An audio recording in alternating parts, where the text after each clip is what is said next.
Saudações, sétimo ano, tudo bom? Tá todo mundo bem? Espero que sim. Tô chegando aí para mais um vídeo na humilde para vocês, né? Pra gente poder desenvolver o conhecimento, né? Formular o que a gente deveria estar fazendo em sala. Não aguento mais estar em casa.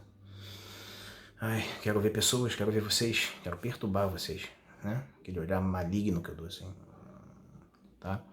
Então é o seguinte, meus amores, vamos fazer exercício para usar o exercício para explicar o conteúdo, né? É uma ótima maneira da gente discutir alguns assuntos é fazendo exercício. Então, ainda mais que torna mais dinâmico para vocês em casa, né? Escrever, produzir. Ainda mais que não tem que copiar nada do quadro. Tem a galera agradecendo muito por isso, né? Porque eu gosto de escrever, desenhar, fazer aqueles meus esquemas doidos. Mas ao mesmo tempo, tá dependendo muito da vontade de vocês, tá? Eu tô gravando aqui pro meu telefone, sentado no meu quarto. Não sei se esse vídeo vai ser bem assistido, se você vai levar a sério esse bagulho. Não tô te vendo, mas, cara, tô fazendo de coração pra gente poder fazer o melhor possível pra você aprender, tá? Tô falando diretamente aí, ó, pra vocês. Então, unidade 4, capítulo 1. Tô na página 234. Copiou? 234. Exercício, tem a tabela doida lá em cima. Se liga no título da tabela. Taxa de urbanização por regiões de 1940 a 2010. Já tem 10 anos essa tabela, mas ainda está bem recente comparando o começo dela. Ela está falando sobre a taxa de urbanização. A taxa de urbanização está avaliando se a população de um estado, de um município, de algum ambiente, de alguma parte do nosso país, mora mais em fazendas, no espaço rural, ou em áreas urbanas, áreas asfaltadas, áreas com maior atividade econômica relacionada ao terceiro setor da economia. O que é isso? Matéria do sexto ano, meu irmão. Primário, secundário e terciário. Primário, agricultura, extrativismo, tá? Atividades relacionadas ao espaço rural. Secundário, industrialização, fábricas, construção civil. Terciário, o que mais tem na área urbana, comércios e serviços. Eu estou prestando um serviço para vocês agora. Eu sou do terceiro setor, educacional, sabe? Um guarda municipal é do setor terciário, médico, quem faz alguma coisa para alguém. É o que mais tem na cidade, né?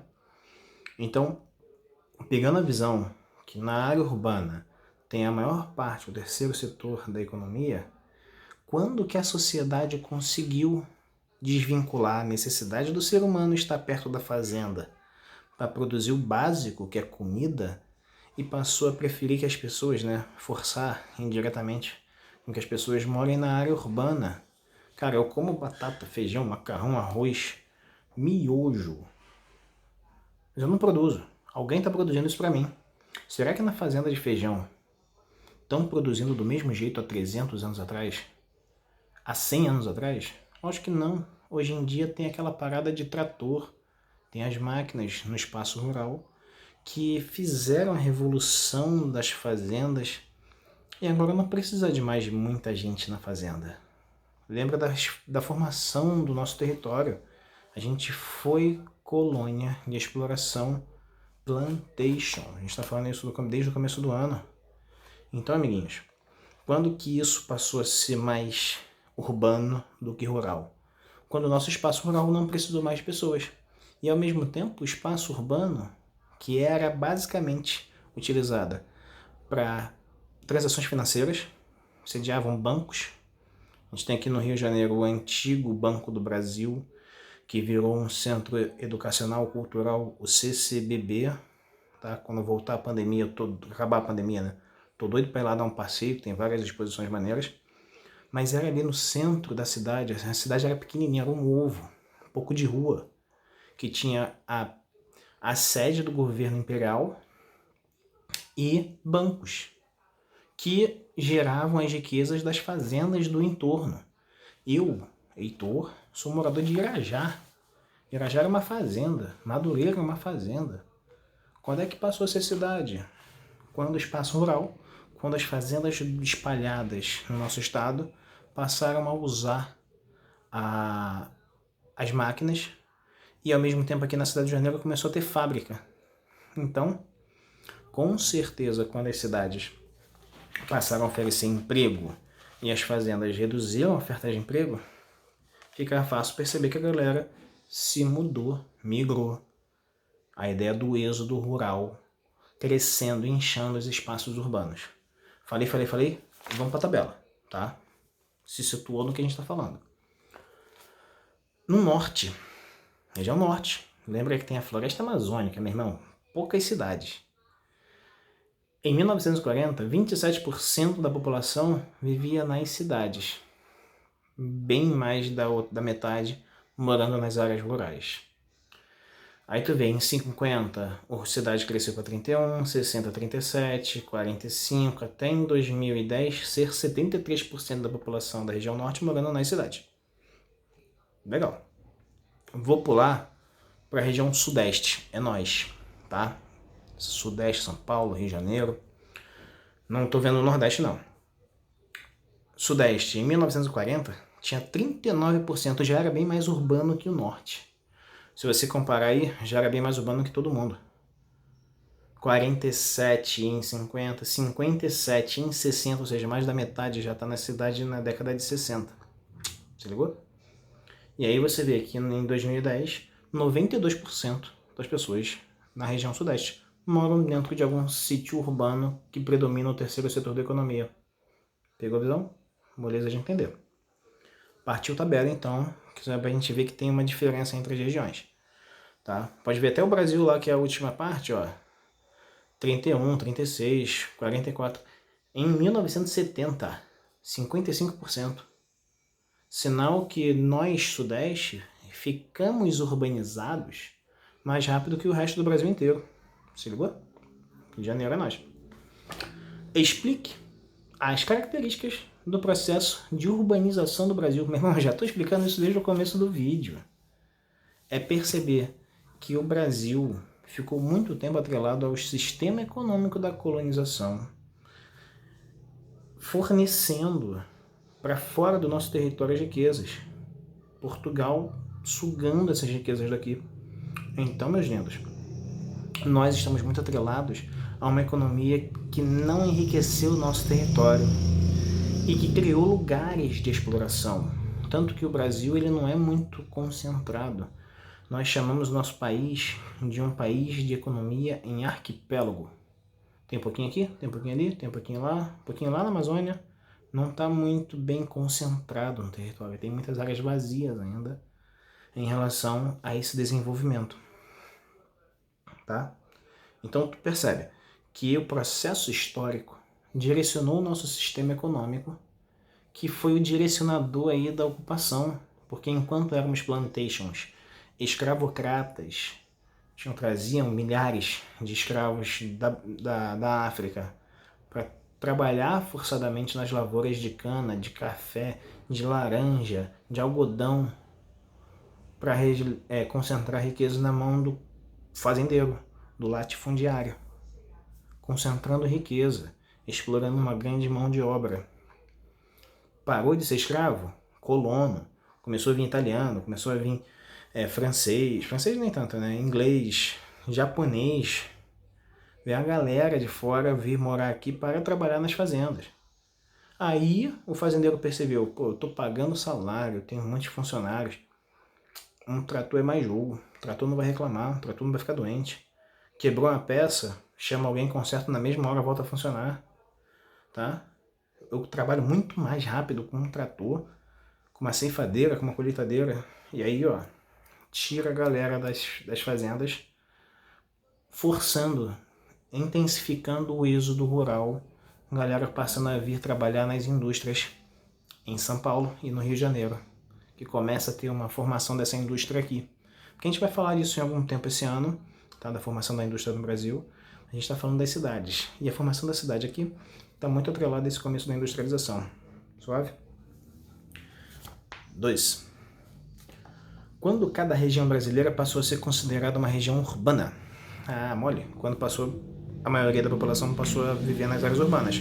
Ou seja, mais de 50%.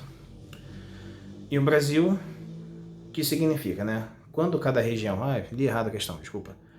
Cada região, tu tem que avaliar quando passou mais de 50. Por exemplo, região Norte, só na década de 80, chegou a 51. Nordeste,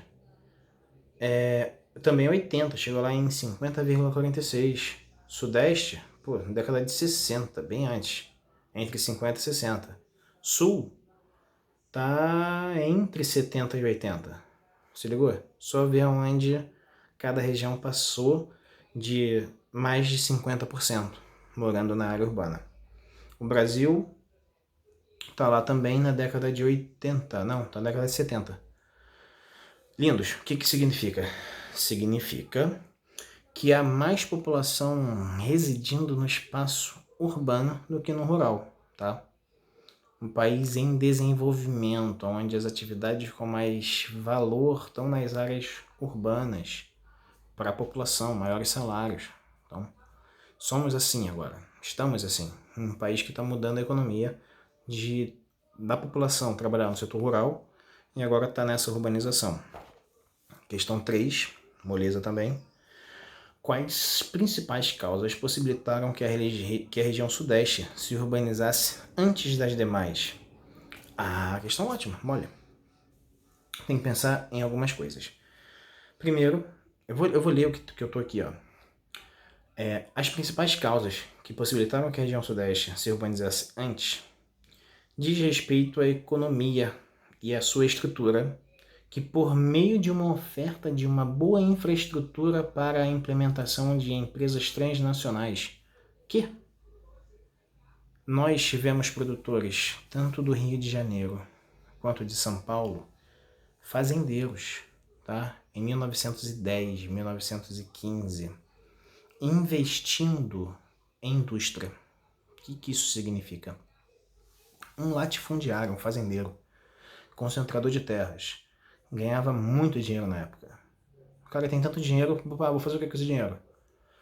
Fica sabendo que na Inglaterra, que nos Estados Unidos, a indústria está gerando uma riqueza muito forte. A Ford, nos Estados Unidos, desenvolvendo automóveis, vendendo em linha industrial, produzindo em linha de produção, que muitos produtores do Brasil, se comunicando, se conversando, perceberam que podia ser uma atividade inicial no Brasil aqui.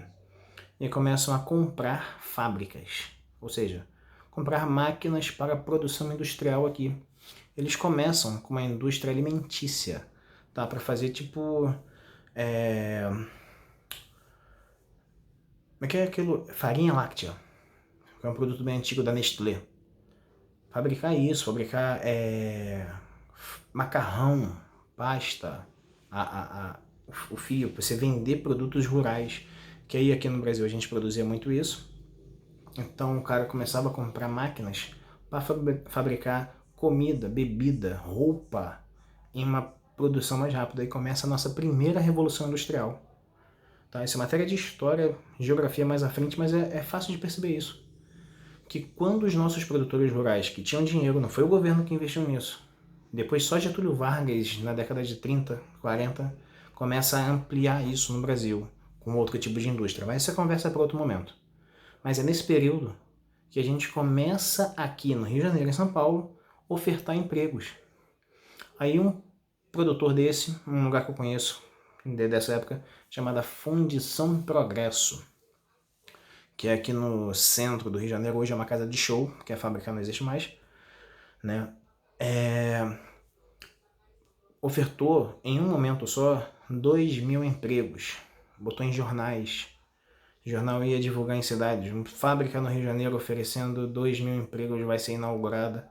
Isso foi um frenesi, a galera vinha louca pra cá pra produzir, pra trabalhar e indo pro centro da cidade, tá? Então nós começamos esse processo de urbanização com esse princípio, com um investimento na indústria que atrai, né? A melhor palavra é atrair o trabalhador rural, que está começando a perder emprego, está começando a ver uma mudança da economia rural para a área urbana. E aí nós, Rio de Janeiro e São Paulo, somos os maiores atrativos nesse começo da industrialização, tá? Só para fechar. Além disso, a maior oferta de emprego e incentivo dos governos estaduais. o estado do Rio de Janeiro e o antigo estado da Guanabara, que era a capital, atraiu muita gente para fazer isso, para trabalhar numa indústria da construção, fazer rodovia, fazer estrada de ferro, tá? E isso aumentou muito a urbanização na região sudeste. Beleza? Deu para falar bastante coisa. Qualquer dúvida me fala, tá? Manda comentário, manda lá, curte o bagulho para eu ver que vocês estão assimilando essa parada, tá? Viu que eu me empolguei aqui para falar. Quero que vocês entendam isso, maluco. Cuidem-se.